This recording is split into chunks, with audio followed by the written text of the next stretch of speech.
Hey, everybody. Welcome back to Spilling Tea. I'm Russell. And I'm Ryan. And today we're going to be talking about the book that won the Booker Prize in 1984, Hotel du Lac by Anita Brookner. Hotel du Lac by Anita Brookner. This will be super exciting, Ryan, because I believe that Anita Brookner is one of the most recommended authors to me. Whenever anyone wants to recommend something to me, they always recommend her. So I was very excited to finally dive into her. Yeah, I think this was the first Brookner for both of us. Yes. So that's super excited. So I can't wait to talk to everybody about it. I looked and did some research on Anita Brookner. And she was born in 1928. She lived in London, and she was born to Polish immigrant parents who moved from Poland to the UK. Her last name initially was Bruckner, Bruckner, and they changed it so it was less German sounding. Okay. During all the wars and everything. Her mother was a singer and gave that up when she got married, and it sounded like she was kind of resentful for the rest of her life. Anita Brookner never married. She couldn't find anything much about her personal life. She spent her later years taking care of her elderly parents. Okay. But she's had quite a career. She started off as an art historian and taught art history at a number of universities in the UK, including some time at Cambridge. And she didn't write her first novel until 1981, when she was 53 years old. Oh, interesting. So she's not like the kind of person who started off as a writer. She wrote some art history books, and her specialty was French painting around like the 1700s, 1800s, I think. And her fourth novel was Hotel du Lac, published in 1984. It won the Booker Prize, and it wasn't expected to beat Empire of the Sun by J.G. Ballard, which was the favorite at the time. So it was kind of an upset. She was super prolific. She wrote a book a year almost until she died. So she has 23 novels, one novella, and a number of art history books. Wow, to start so late in life and then just continually produce. That's impressive. It's very impressive. She passed away recently in 2016. I believe she was 89. And so she had a great life. I mean, her two careers. But it's interesting that she never married or never was in a relationship that I could find. So yeah, maybe kept that part of her life pretty quiet, it seems. Maybe. In one interview with the Paris Review, she said once, "I have said that I am one of the loneliest women in London." So it's kind of sad, but I feel like that's very reflective of this book. It is puts a lot in perspective now that you sort of think about it. Interesting. It's funny because when I think of Anita Brookner and all the pictures, I always see her sitting very like upright, very like ladylike. She always has a cigarette and she looks always like very prim and proper. So it sort of all goes together in the long run. And that's interesting. I think. Yes, that hairdo. That hair. So Hotel du Lac, 1984 Booker Prize winner. It's one of those books that seems hard to talk about the plot because there is not a ton of plot. Our main character is Edith. At the very beginning of the book, we find out that she is checked into the Hotel du Lac because she is fleeing something. Something has happened in her personal life where she's almost been asked to leave her friend group because of something that has occurred. And she is a writer. She writes romance novels under a pen name. And she sort of prefaces that she's there to work on a book and to sort of gain this separation. And while she's there, she meets some very interesting characters. It's really a character study, the book. And she sits in this hotel, meets these characters, and she writes these forlorn love letters to this man named David, who we learn more and more about, and sort of the that tawdry's not the right word, but their relationship isn't always on the up and up. Let's put it that way. And she meets many a different character, and we do finally, learn why she's there. We learn, sort of her history and her history with these people that she meets, and that's really the plot without spoiling any of the specifics about the book. It's a woman in a hotel meeting a bunch of interesting people as she deals with loneliness, and trying to figure out what she's going to do next in her life, really, after this event has occurred. Mm-hmm. I think one of the first things I noticed was how this setting is on Lake Geneva in Switzerland, and it's at the very beginning of the off season. So it's a transition. It's changing from the summer, which is busy and full of like a lot of activity. It's warmer in Switzerland, and then eventually everything shuts down because it's so snowy and cold and there's no tourists. But in this intermediate period, these people are kind of all in transition. And I thought that was interesting how it reflected Edith's life, where her life was in transition. You can look at it from like middle age to older. You can look at it as like just like a change in her opinion, going from maybe somebody more active and more vibrant to somebody more lonely. And there was a big sense of loneliness, I thought, in this book. Yeah, Edith sort of is at that apex in literature where she is like verging on spinsterhood, right? She isn't married. She's never been married. So people don't know like really how to even quantify her as a person. And this is really common in British literature. We see it a lot. We in our book club, we read Barbara Pym, and she does a lot of stuff with these spinsters, these middle-aged women that aren't married. And it's interesting because Edith she's at that point. Is she going to get into a relationship? Is she not? Is she going to be independent?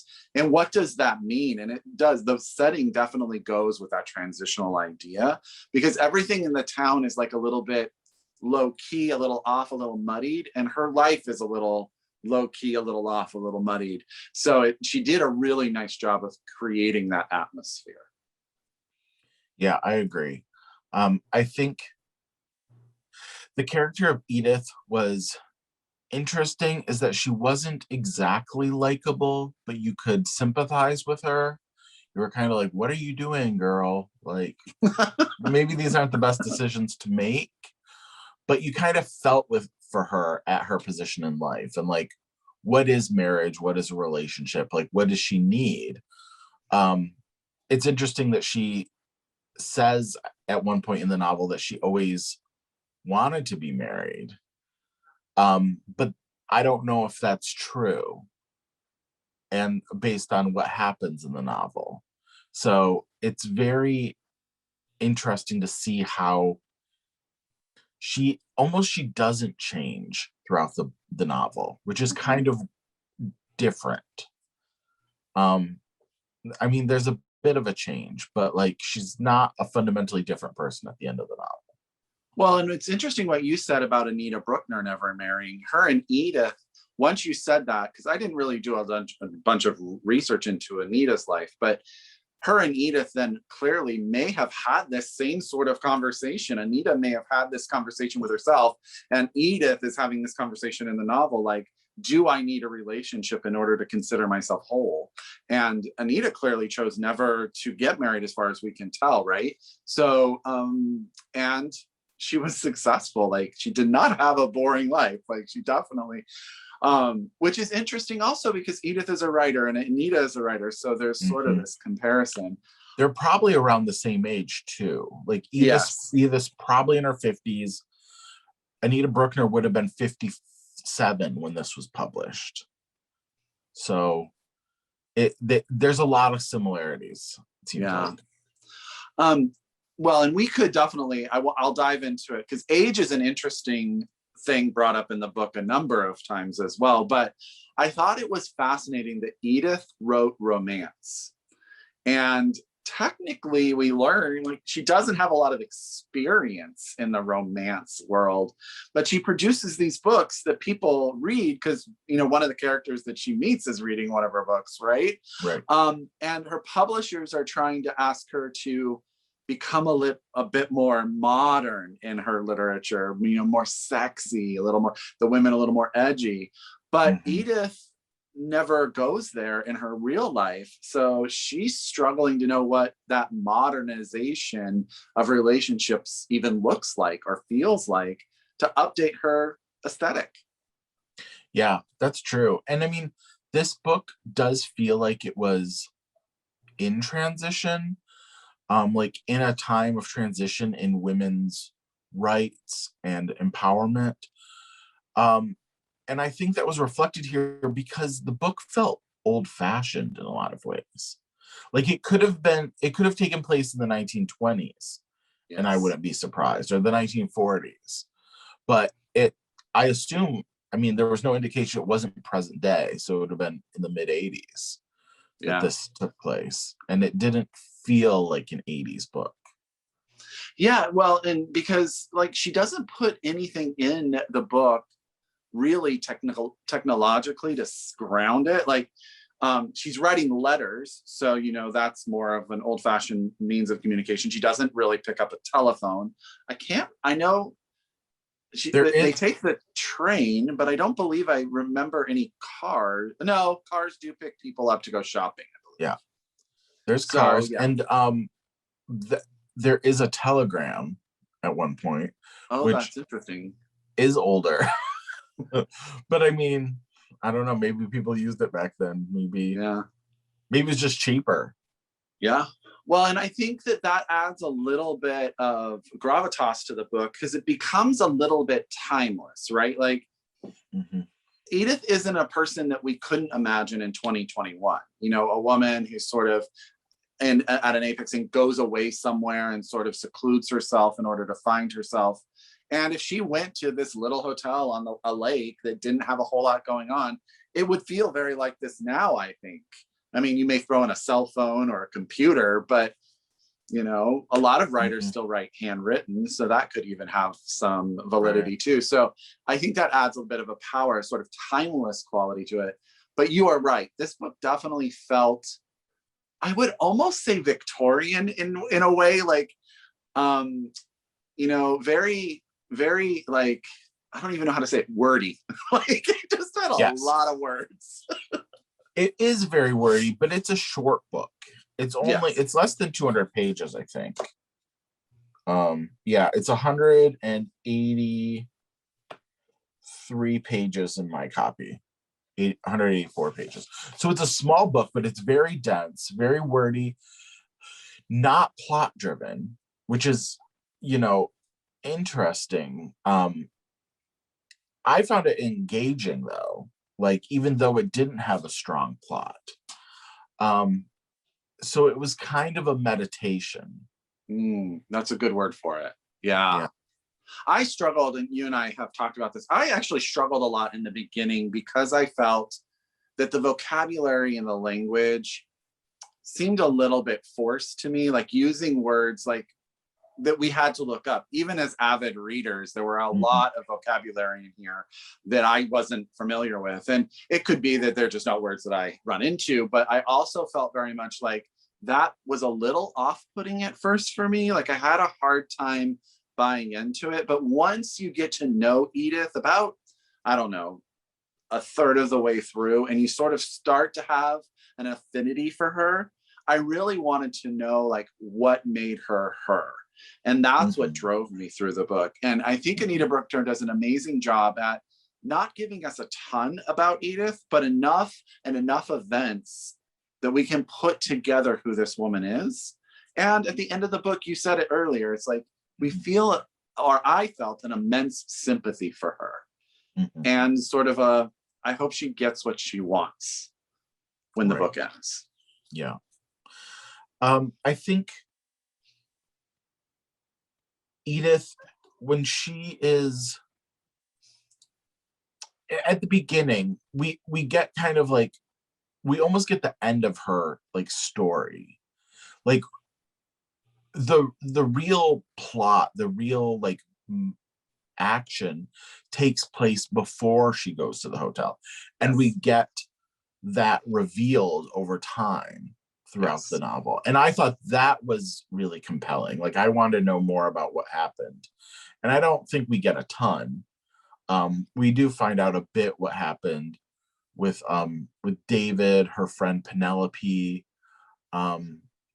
just kind of how she ends up at the hotel. Yeah. And that was compelling. But yeah, I can see at the beginning it's kind of more difficult to get into because you're like, what is going on? Yeah. The writing is a bit inaccessible too because of all the vocabulary words that you have to look up. Like it was really a lot. I was surprised. And some of the sentences I had to read over and over because they were so long. They were just like clause after clause after Yeah. clause. And I was like, what are you doing, lady? But then as I read it, like I really kind of got into it and I liked the style. I liked that she was taking a very stylistic approach to this, almost a very like writery approach Oh, good word. to Yeah. it. And it was so, and so it was kind of, so in that way it kind of lent to the meditativeness, I thought. Yeah. But I can see how a number of readers might not appreciate that.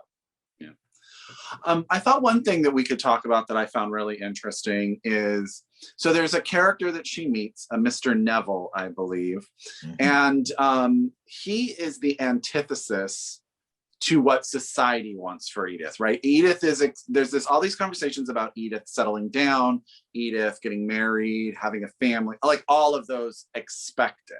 And then she meets Mr. Neville, who is a wealthy man who sort of is telling her, go the opposite direction, don't get married for love, get married for financial security and do whatever the heck you want to do. And I thought that was an interesting juxtaposition.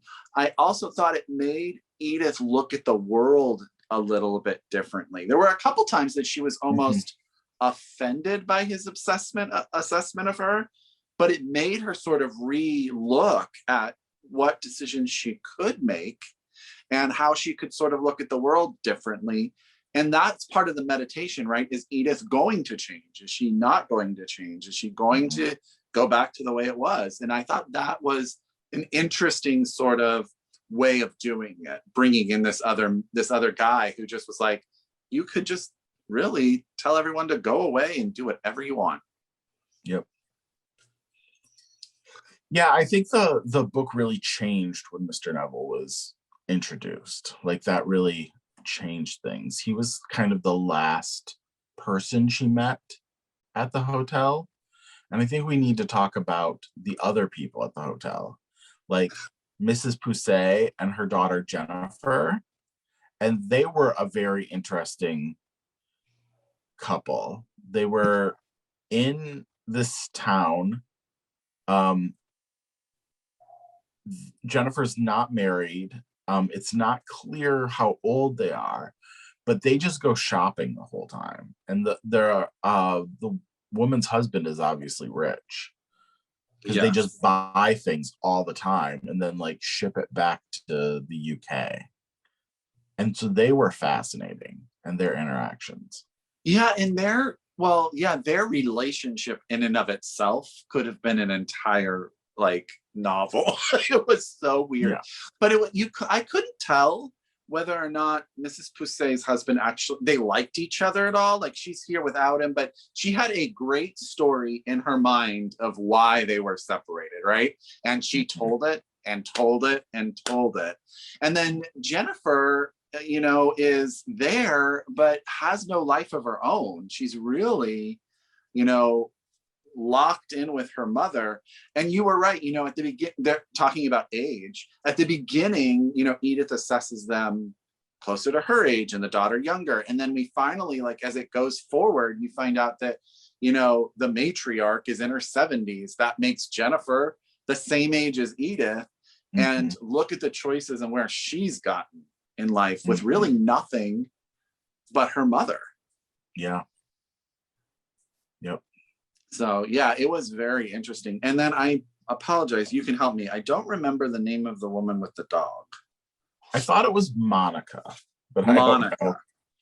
It might not have been. I thought it began with an M. Yes, you're right, Monica. Okay. Let's talk about her for a minute. What did you think about her?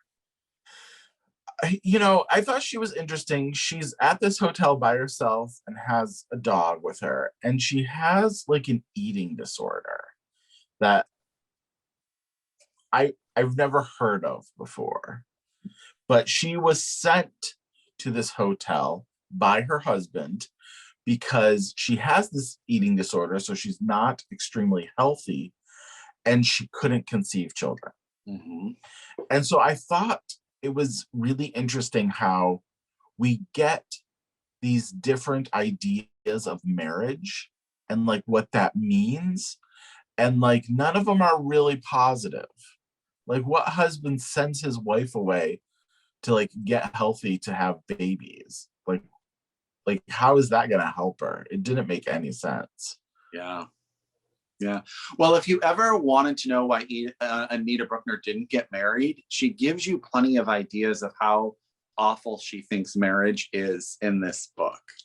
Well, and how bad men are. I mean, the men Yes. are not great. There's another woman like Madame Bonnoy.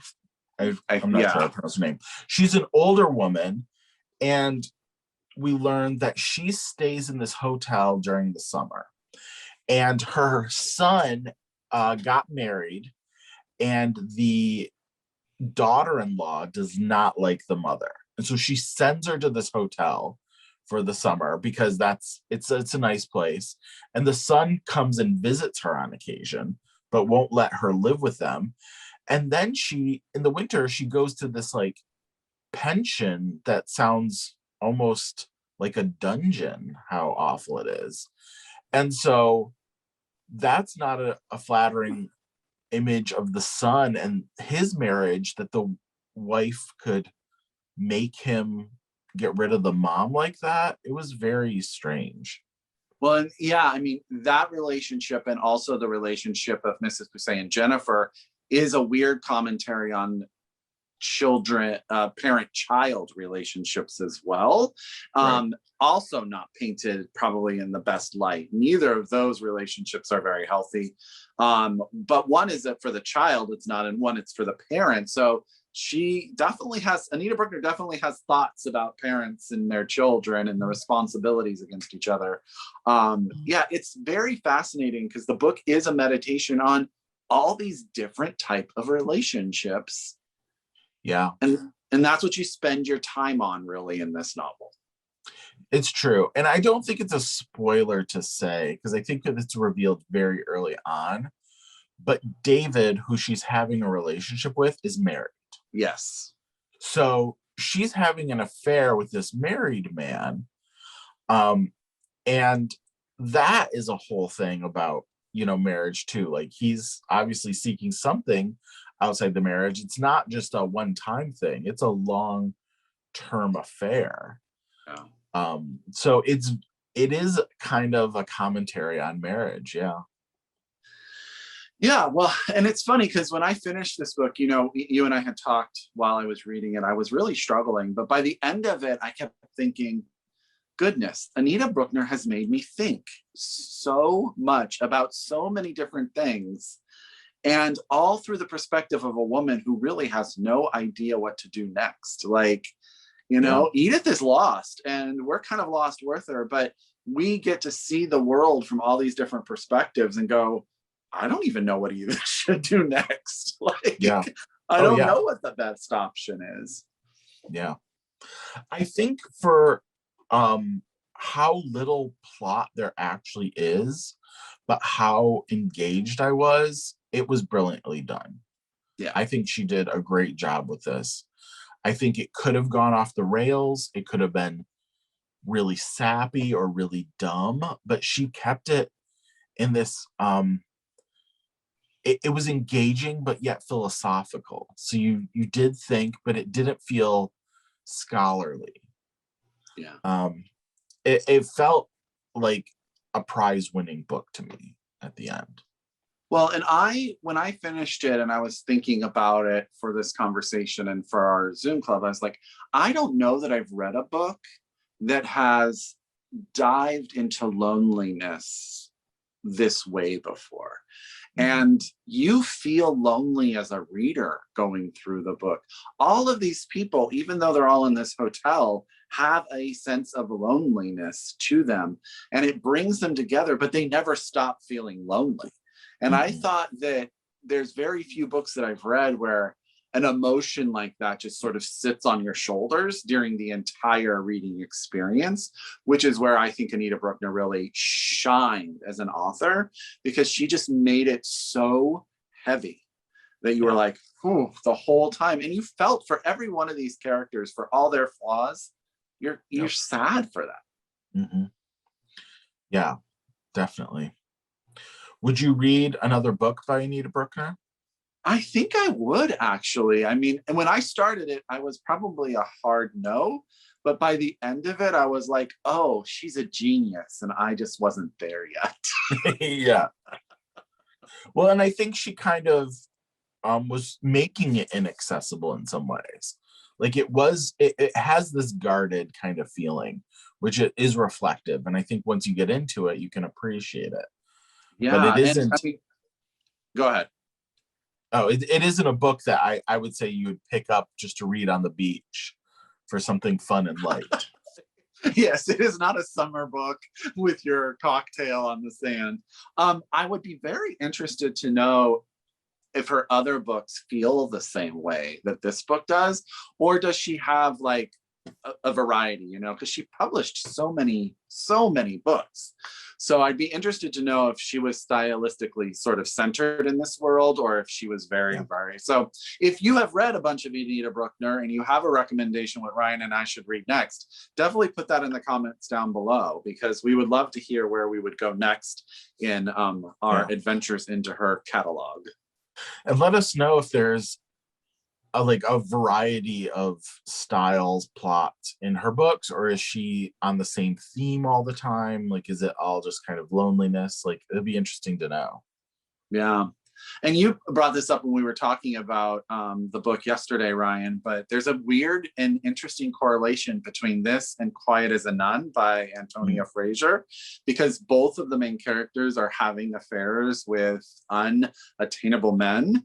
And that one goes differently than this one does, but they both sort of like have a conversation about relationships and stuff. So as always, all of our books wind up coming back to each other in some way, shape, or form. It's true. Yeah, I think they're both kind of deal with marriage. You know, Quiet as a Nun has a lot of women who don't get married. And so it's interesting to see this comparison, not too different, not too much of a different timeline, maybe 10 years apart. Yeah. So yeah, I thought the correlations were interesting.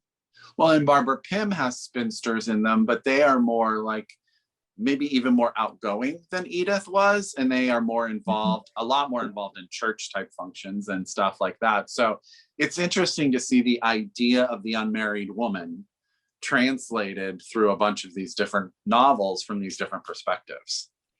Well, and you can also see that, you know, probably during like the 1940s and 1950s, a lot of men were killed in World War II. So there's a lot more unmarried women, which is an issue. You know, people who want to get married can't, just because of the number of available men. And the way that society kind of shifts is interesting, because they start off as spinsters, and they're just kind of accepted. It's just like a type of person in society. And then it becomes, I think, more and more unfavorable as time goes on. And then these women are having affairs. They're like seeing men outside of marriage. And it's really not to their advantage, this situation. And like the men are really taking advantage of them in a lot of ways. And I think that's an interesting arc over the 20th century to see how that has changed. Interesting. Goodness. Well, Hotel du Lac, I was wondering what we were going to talk about, but there was no problem. No, it's a very rich book for discussion, I think, and I can't wait to talk about this with the book club on Zoom, because I think we'll have a lot of different thoughts. Oh, yes. So we are meeting on Saturday, April 10th at 10 a.m. Pacific Standard Time. If you are interested in joining, you can email either Ryan or I, and we will get you an invite to that Zoom club meeting. So Ryan, it's time to dole out some teacups.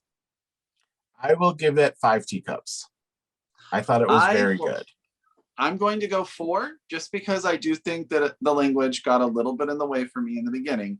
But as a discussion topic, 5 all the way. Mm-hmm. All the way. Yep. So totally. You want to tell everyone what we're reading next, Ryan? So for our May meeting, since May is Asian American month in the US, we decided to read The 100 Secret Senses by Amy Tan. She's a San Jose native where we both live and went to San Jose State University. So I'm really excited to read this book. Of course, the Joy Luck Club is like her most famous. So it'll be nice to read another book by her and see what happens.